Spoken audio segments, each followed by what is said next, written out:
Rust Room. The story is about what an older sibling narrated. The name is Jira. The events took place in a village in the province of the Northeast, Thailand in the year 1986.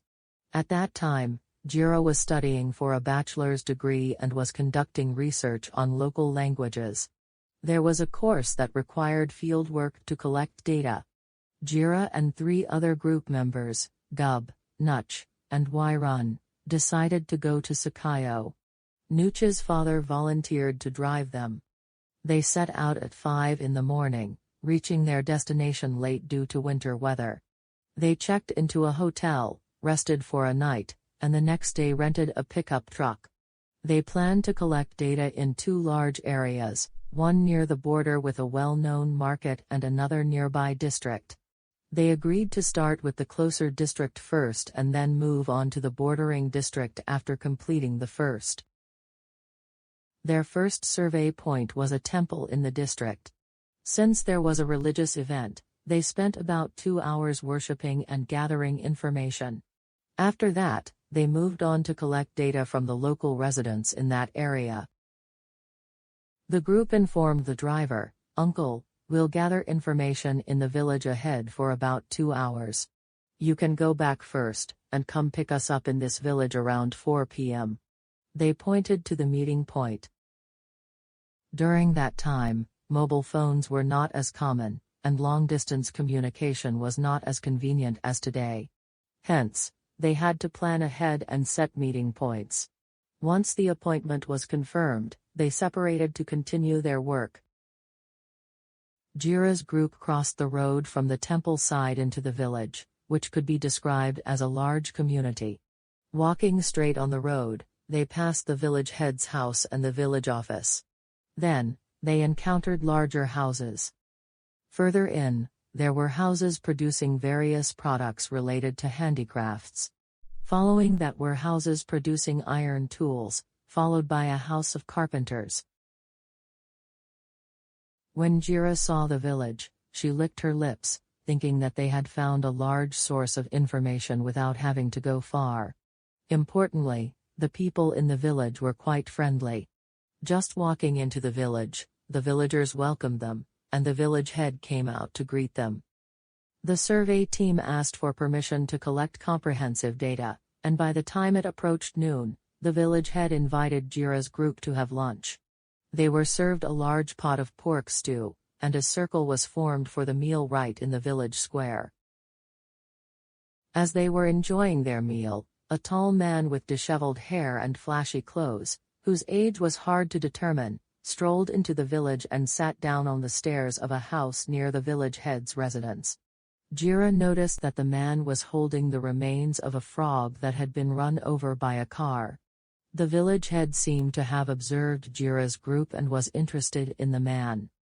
The village head jokingly said, "Oh, that's Muing Mon, the crazy guy. He used to be the son of the doctor near the temple.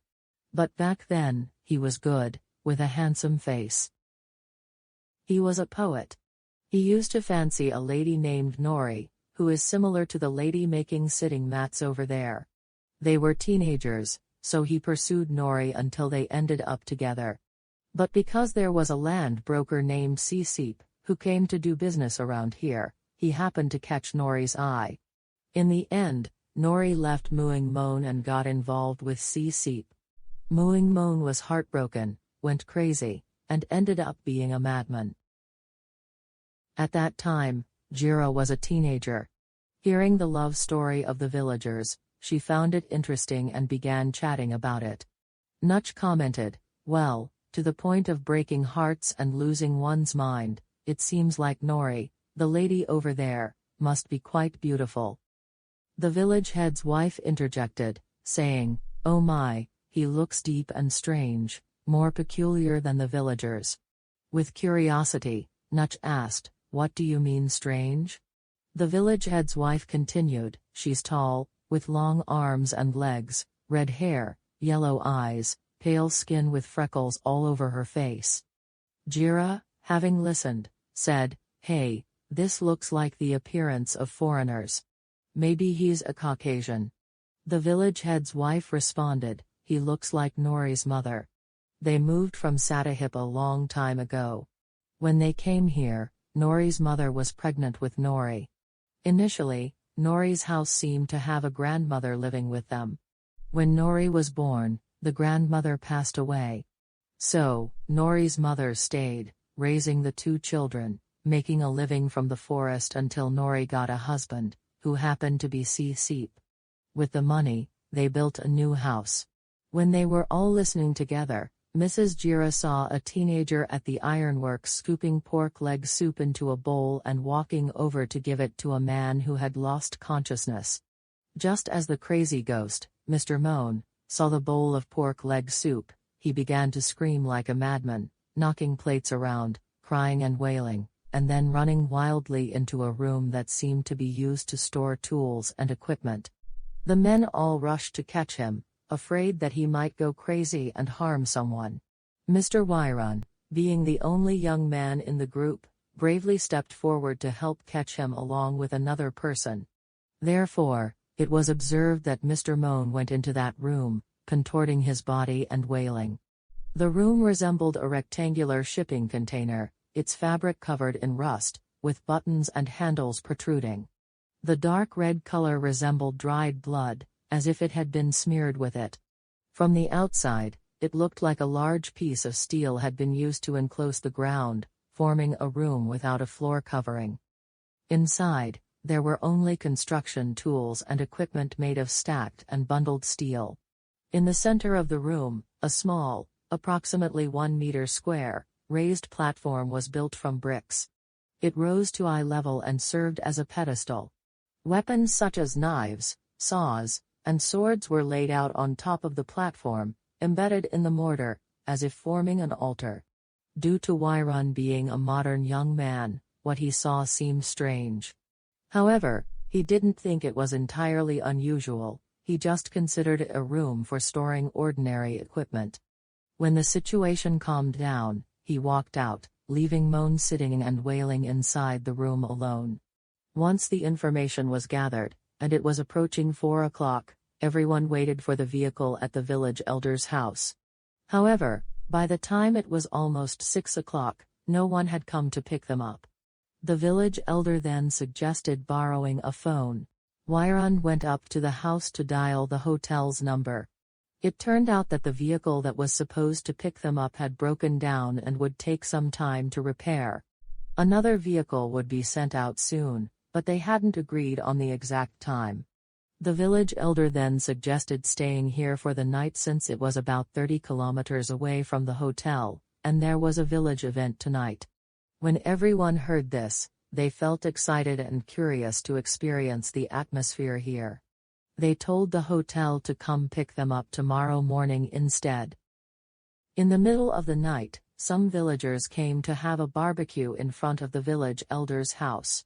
It was a small feast until around 3 a.m. when they dispersed and went into their homes. The village fell into a quiet and eerie silence, but within that silence, Jira heard a mysterious sound, like tup, tup, similar to someone hitting cement from a distance. This sound persisted for a long time until Jira fell asleep. When she woke up in the middle of the night, she felt a mild discomfort. The bathroom was located outside the house, and the darkness and cold were overwhelming. Jira woke up Nutch, who was sleeping next to her, to accompany her. As both walked outside, they heard the continuous sound, tup, tup, growing louder. Jira and Nutch carried a lantern into the bathroom, which was about 10 meters away. The chilly wind collided with their bodies, making them shiver. Not only that, but the wind also brought with it the mysterious sound, tup, tup. The two girls heard it clearly, but neither dared to ask each other about it, fearing that their curiosity might lead to something ominous. The path to the bathroom passed through the eerie room with a large rectangular cabinet covered in rust and what seemed like bloodstains. Jira thought to herself, why not cover or renovate it instead of leaving it like this? When they reached the bathroom and finished their business, both walked back along the same path. However, when they arrived at the eerie room, Jira and Nutch noticed something on the wall. Upon closer inspection, they saw what appeared to be the face of an unusually large person, about 2 to 3 times the normal size, protruding from the wall. The face had the same texture as the blood-stained rusty metal, with wide-open mouth and twisted features, as if it were mocking. At that moment, Jira and Nutch were so shocked that they stood frozen, unable to move. However, just as they were about to regain their composure, Moan, the crazy man, rushed out of the eerie room, laughing maniacally, and disappeared into the darkness of the road. Jira tried to scream, but the sound remained trapped in her throat. Nutch, on the other hand, had collapsed to the ground. Until Jira gathered her last bit of strength, screaming loudly, the villagers and the village elder rushed in to see what was happening. They quickly carried Nutch to the house for initial care. At that moment, Jira was still unable to control herself, her body trembling with fear. Her friends came to help calm her down. After some time, Nutch began to recover, but everyone insisted she should rest, concerned for her health. Jira then narrated everything she had seen to everyone. As soon as she finished her story, the village elder and the villagers, who had gathered around, began to murmur, peering at each other with wide-eyed amazement. After a moment, the village blacksmith spoke up, saying, "Oh, it's that city kid's doing. It must be from his urban magic. He probably summoned something that wants revenge, hoping the spirits will come back for him. That's why it became crazy." Jira, listening to the blacksmith speaking as if it were a joke, felt dissatisfied. She knew that what she had encountered was far from a joke. The blacksmith continued, "Every day, it likes to eat the remains of frogs and small animals in that eerie room. No matter how good or delicious the offerings are, it won't touch them." For a while, the village elder thought that the blacksmith was speaking too much, afraid that he might say something inappropriate, so he subtly gestured for him to be quiet. Then, the village elder said in a hushed tone, "Let's be quiet for a moment and see. Tonight, we'll extinguish all the lights. Tomorrow, we'll decide what to do." At that moment, everyone's minds were restless. The joy that they had experienced throughout the day disappeared. They just wanted to go back home. Everyone had to force themselves to sleep. When the day broke, the vehicle arrived to pick them up from the hotel. When they reached the hotel, Nutch fell ill immediately, and Jira assigned Yip to take care of her. Then, Jira and Wyrun went to gather more information in the remaining villages. However, everything seemed uncooperative, and nothing matched their expectations. In the end, they decided to return to the village elder's house as usual. This time, Jira felt that everything was rather dark. The eerie room seemed even larger and more frightening. She had a feeling that something ominous was about to emerge. At that moment, Jira tried to find Moan, the crazy man, but he was nowhere to be seen. She didn't know where he had gone. So, reluctantly, she continued working with a heavy heart. It wasn't as enjoyable as before, and Jira was eager to finish and go home. However, she was grateful for Wyrun's company because he had a strong and supportive personality. When evening approached, Jira thought they had gathered enough information. They sat waiting for the vehicle at the village elder's house. Once again, the same scenario unfolded. When they called the hotel, it turned out that the vehicle had broken down and wouldn't be able to pick them up. This time, Jira decided they wouldn't wait until morning. When the vehicle arrived, they would leave immediately, no matter what kind of vehicle it was. While waiting, Jira and Wyrun sat reviewing the gathered information, sitting in front of the village elder's house. However, during this time, their ears caught a familiar sound carried by the wind, tup, tup. This time, the sound was heavier and more forceful than before. Additionally, it sounded like someone was hitting metal, making it echo loudly. Jira and Wyrun were startled and turned to look. Moan was using a machete to hit the cement wall of the eerie room, causing it to crack open. Suddenly, he grabbed a bunch of hair and hugged it against his chest, crying as if he were suffocating. Jira, in shock, picked up a piece of old paper that had fluttered around her feet. It was small, like a post-it note, and on it was a short poem that Jira could still remember. Noreen floated in the gentle breeze, admiring the magnolia trees, echoing a sound reminiscent of a distant gong, gracefully swaying. The melody of Brothers' song, like the love charm, weaved into the autumn sky, entrusting the body and soul to the city of dreams. At that moment, Jira felt as if her heart had plummeted, heavy with an indescribable sorrow, making her want to cry. She didn't know what was disheartening. Jira gradually shrunk beside Moan, extending a small piece of paper to meet Moan's gaze. It was the gaze of a person overwhelmed with sadness, almost losing themselves in the dark, shiny eyes. Moan slowly extended her hand to receive the paper from Jira with a calm demeanor, then gradually stood up. She ran towards the main road, disappearing into the nearby forest. Amidst the gazes of everyone in the village, who stared with astonishment, and the eyes fixed on the person weaving the shroud, Jira noticed that the elderly lady, Noreen's mother, had a terrifyingly twisted expression. When the situation calmed down, everyone dispersed. Jira and Wyron returned to their seats, but that night there was no feast organized. Shortly after midnight, everyone hurriedly closed their homes in silence.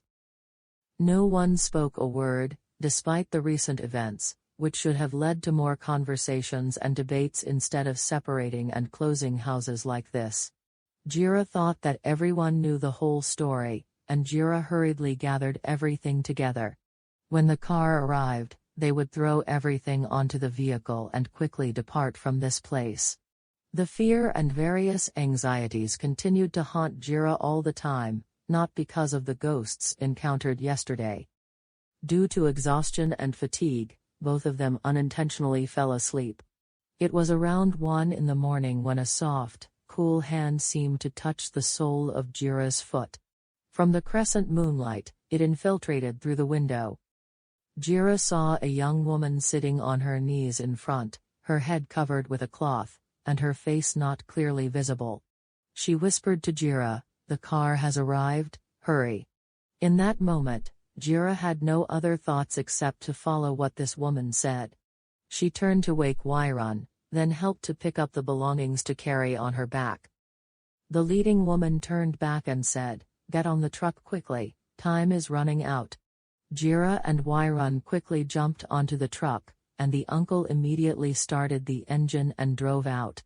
At the moment the car moved away from the starting point, Jira turned back to look at the woman again. Blood in Jira's body turned icy when the woman gradually uncovered her head, revealing a sharp, beautiful face adorned with a sad expression. Under the long, flowing red hair, she was driving the car away from the temple. The uncle asked the first question to Jira and Wyron, "The statue is broken, right?" Jira heard it, felt stunned, and asked back, "How do you know, uncle?" The uncle began to narrate, "Back then, I was still a young lad, working as an iron worker at home.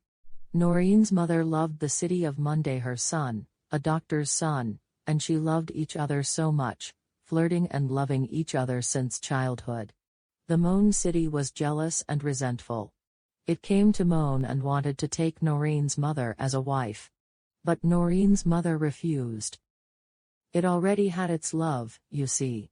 So, it became furious, picked up a gun and shot Noreen in the belly, and she died instantly.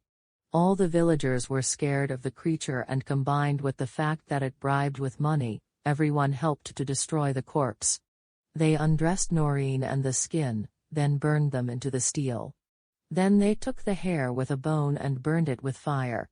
After that, they used the melted steel to make a wall around the statue base, along with the equipment made of metal, attached to the base, as a barrier to block the spirit. The sheet of paper that Jira saw was probably a poem that the Moan city composed for Noreen, and she rolled it up with her own hair. In the past, People used to like to keep important things under their hair.